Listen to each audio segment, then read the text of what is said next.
सावरकर और अंबेडकर की दोष ये थी, वो नेहरू से ज्यादा पढ़े लिखे थे।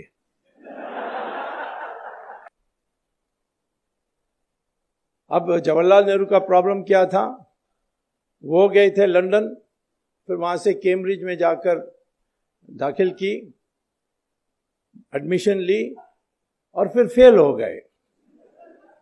नेहरू परिवार में किसी ने भी आज तक कॉलेज की डिग्री प्राप्त नहीं की, सब फेल हुए हैं। एक बार सोनिया ने लिख दी अपने इलेक्शन एफिडेविट में कि studied in the university of Cambridge and got a degree in English. मैंने फिर जब वहां गया था लेक्चर देने के लिए कैम्ब्रिज यूनिवर्सिटी में, मैंने पूछा कि कैसे स्टूडेंट थी, उन्होंने कहा यहाँ स्टूडेंट कभी नहीं थी। मैंने कहा लिख कर दोगे, लिख कर दिया। उस समय मनोहर जोशी स्पीकर थे, तो मैंने उनको दिया कि देखिए इन्होंने ऐसा किया, तुम्हारे लोकसभा हुज हू में भी यही बात लिखी है, तो उनको पूछो।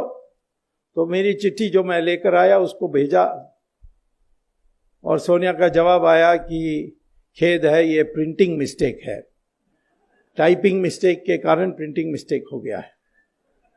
तो साहब मनोज जोशी ने पूछा अब क्या करें, मैंने कहा इसको Guinness book of world record को भेज दो, longest typing mistake in history. कभी टाइपिंग मिस्टेक हो सकती है, studied in the university of Cambridge and got a degree in English, ये टाइपिंग मिस्टेक हो सकता है। राहुल गांधी का भी ऐसे ही है, फेल फेल फेल। प्रियंका भी जीसस मैरी कॉलेज में फेल, इंदिरा गांधी भी फेल, जवाहरलाल नेहरू भी फेल। उसके आगे मैं पहले नहीं जानता हूं क्या थे।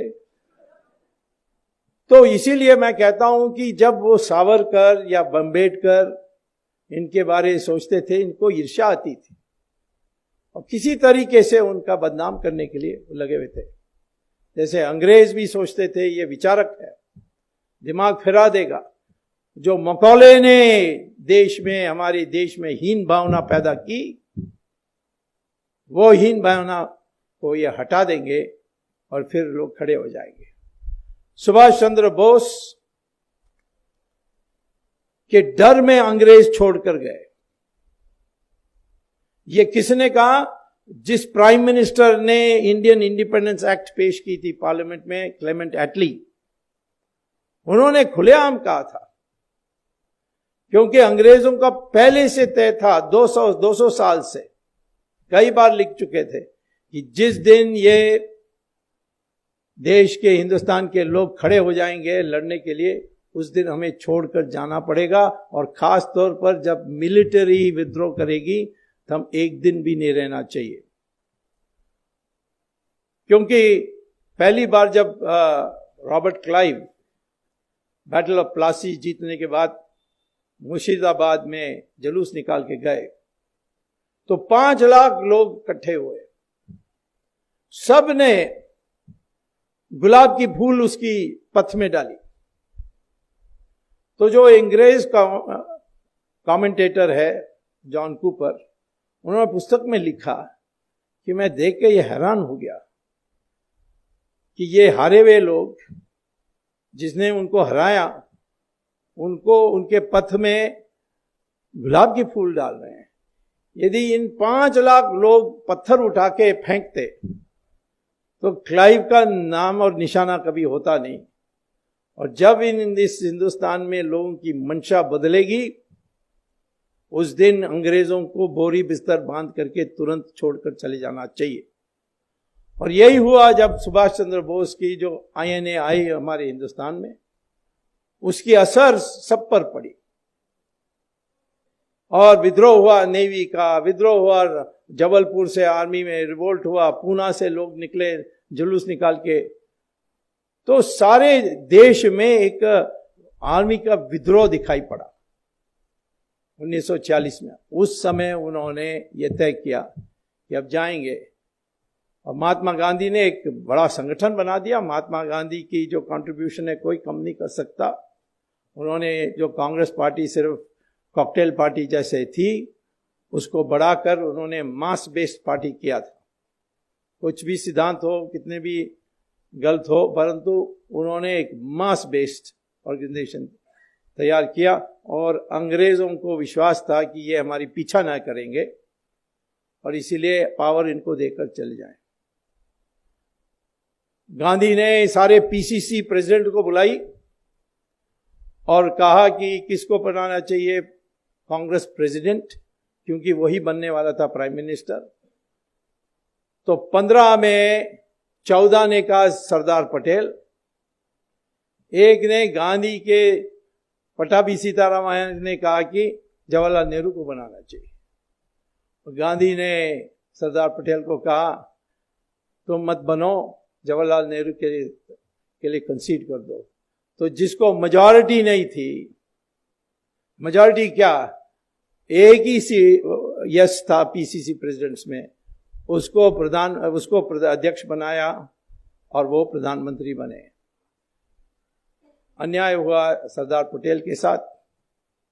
बाद में गांधी ने मोरारजी देसाई को बताया, मोरारजी देसाई ने मुझे बताया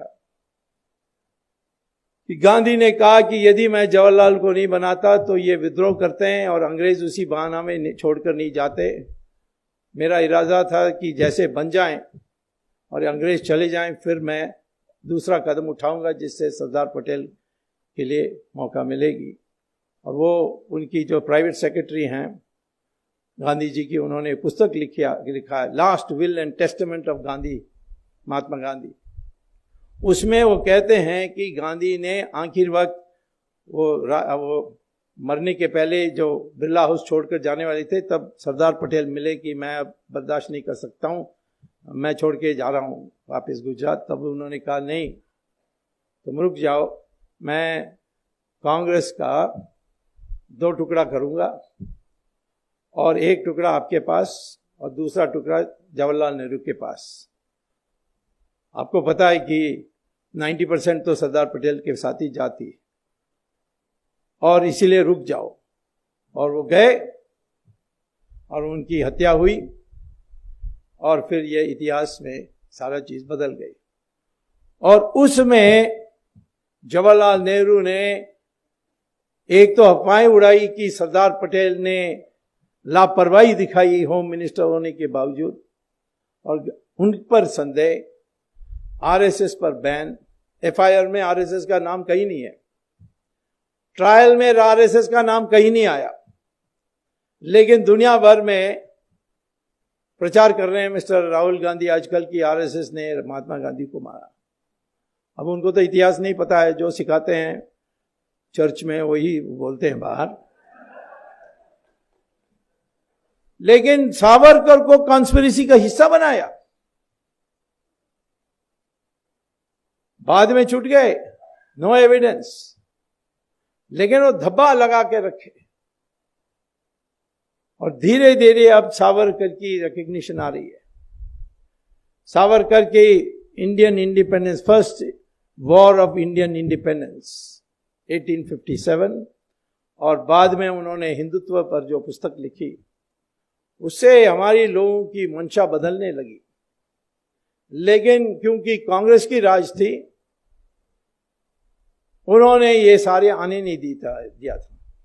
उन्होंने सोचा कि यदि हिंदू इकट्ठा हो जाएंगे तो फिर हम कभी चुनाव नहीं जीत सकते, क्योंकि हिंदू को विभाजित करो जात पर, प्रांत पर, भाषा पर, और अल्पमत को